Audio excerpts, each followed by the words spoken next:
tờ rên một ôn và yếu về chúng ta tờ rên lấy ở chỗ hết lấy này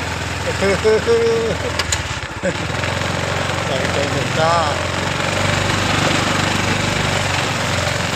tờ rên một chỗ chúng ta rất tờ rên người ta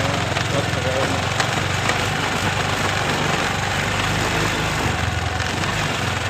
hàng này tờ rên đây là tờ rên này và mấy tờ tàu tren cái người chung mà sắp tren này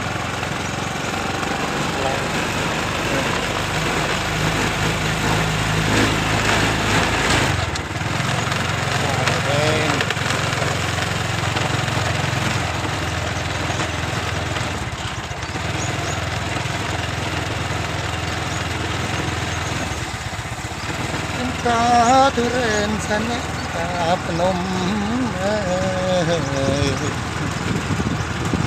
một riêng hoạt trong ca đồ đấy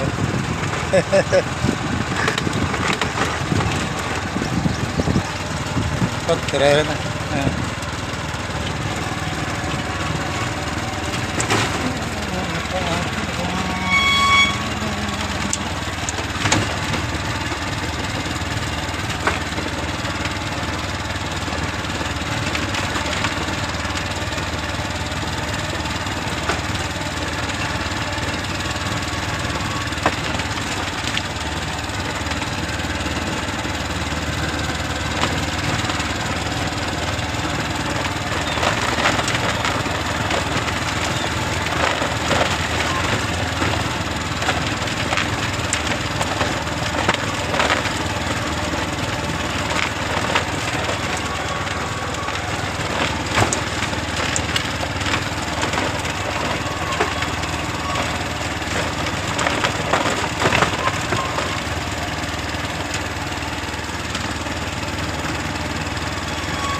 mereka